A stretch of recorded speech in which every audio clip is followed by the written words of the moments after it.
InsyaAllah pagi ini kita dengar beberapa buah hadis mengenai solat. Mudah-mudahan bermanfaat bagi kita.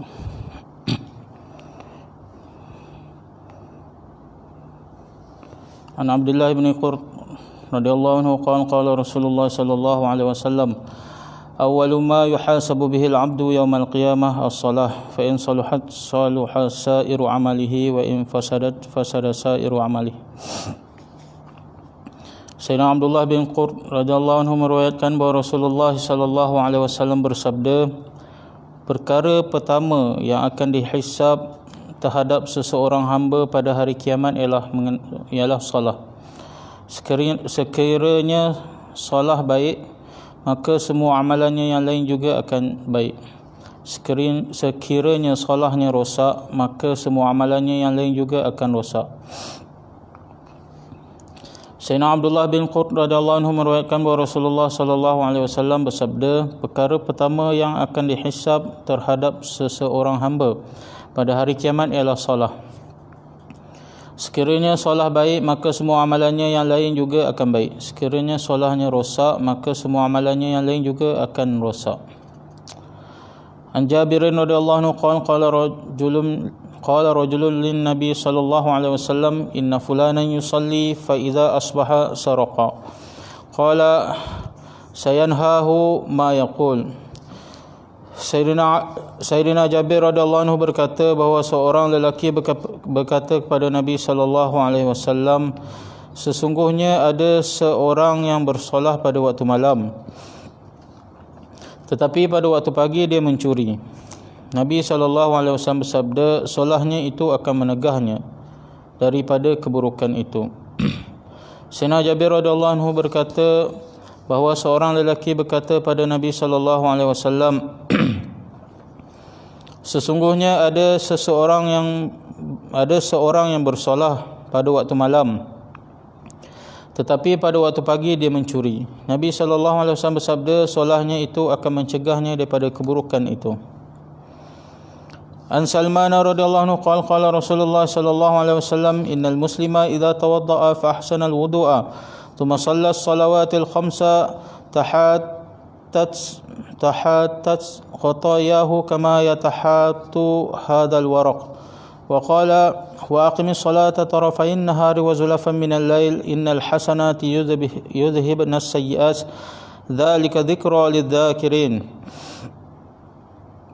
Sayyidina Salman radhiyallahu anhu meriwayatkan bahawa Rasulullah sallallahu alaihi wasallam bersabda, sesungguhnya apabila seseorang Islam berwuduk dan dia memperelokkan wuduknya itu, kemudian dia mendirikan solat 5 waktu, maka akan berguguran dosa-dosanya sebagaimana berguguran daun-daun ini.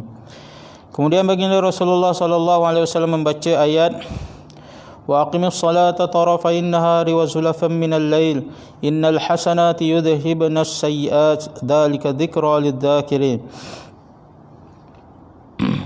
Yang bermaksud, wahai Muhammad, dirikanlah solat pada kedua-dua tepi siang dan bahagian permulaan daripada malam. Sesungguhnya segala kebaikan itu menghapuskan segala kejahatan. Demikian itu peringatan bagi orang-orang yang mahu beringat. Keterangan, pada pendapat sebahagian ulama, maksud daripada kedua-dua tepi siang itu ialah 2 bahagian siang. Bahagian pertama ialah solat subuh dan bahagian kedua ialah solat subuh dan bahagian kedua ialah solat zuhur dan asar. Sementara solat pada sebahagian waktu malam ialah solat maghrib dan isyak. An Abi Hurairah radhiyallahu anhu anna Rasulullah sallallahu alaihi wasallam kana yaqul as-salawatul khamsu wal jum'atu ila al-jum'ati wa ramadhanu ila ramadhana mukaffiratu ma bainahunna idza jtanabal kaba'ir.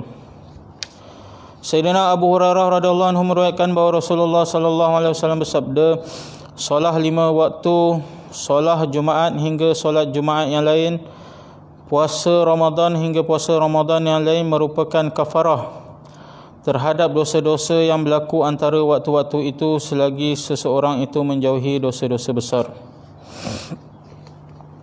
Sayyidina Abu Hurairah radhiyallahu anhu meriwayatkan bahawa Rasulullah sallallahu alaihi wasallam selalu bersabda, solat 5 waktu, solat Jumaat hingga solat Jumaat yang lain, puasa Ramadan hingga puasa Ramadan yang lain merupakan kafarah terhadap dosa-dosa yang berlaku antara waktu-waktu itu, selagi seseorang itu menjauhi dosa-dosa besar.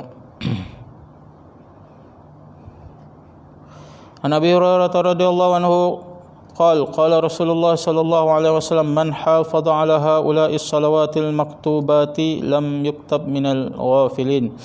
Sayyidina Abu Hurairah radhiyallahu anhu meriwayatkan bahawa Rasulullah sallallahu alaihi wasallam bersabda, sesiapa yang memelihara semua solat fardu yang 5 tidak akan ditulis dalam kalangan orang-orang yang lalai. Sayyidina Abu Hurairah radhiyallahu anhu meriwayatkan bahawa Rasulullah sallallahu alaihi wasallam bersabda, sesiapa yang memelihara semua solat fardu yang 5 tidak akan ditulis dalam kalangan orang-orang yang lalai. An Abi Abdullah bin Amr radhiyallahu anhu an Nabi sallallahu alaihi wasallam annahu dzakara as-salawat dzakara as-salata yawman faqala man hafadha 'alayha kanat lahu nuran wa burhanan wa najatan yawmal qiyamah wa man lam yuhafidh 'alayha lam yakun lahu nurun wala burhanun wala najatun wa kana yawmal qiyamati ma'a fir'aun wa haman wa Ubay bin Khalaf. Sayyidina Abdullah bin Amr radhiyallahu anhu meriwayatkan bahawa pada suatu hari Rasulullah sallallahu alaihi wasallam menyebut tentang solat lalu bersabda, sesiapa yang memelihara solat maka solat itu akan menjadi nur, yakni cahaya, dan bukti, yakni keimanannya dan keselamatannya daripada azab pada hari kiamat. Siapa yang tidak memelihara solat itu maka tidak ada baginya sebarang nur, bukti keimanannya dan keselamatan daripada azab pada hari kiamat. Pada hari kiamat nanti dia akan bersama Fir'aun, Haman dan Ubay bin Khalaf. Sayyidina Abdullah bin Amr radhiyallahu anhu meriwayatkan pada suatu hari Rasulullah sallallahu alaihi wasallam menyebut tentang solat lalu bersabda, sesiapa yang memelihara solat maka solat itu akan menjadi nur, cahaya, bukti keimanan, menjadi bukti keimanannya dan keselamatannya daripada azab pada hari kiamat. Sesiapa yang tidak memelihara solat maka tidak ada baginya nur, tidak ada bukti keimanannya dan tidak ada keselamatan baginya daripada azab pada hari kiamat.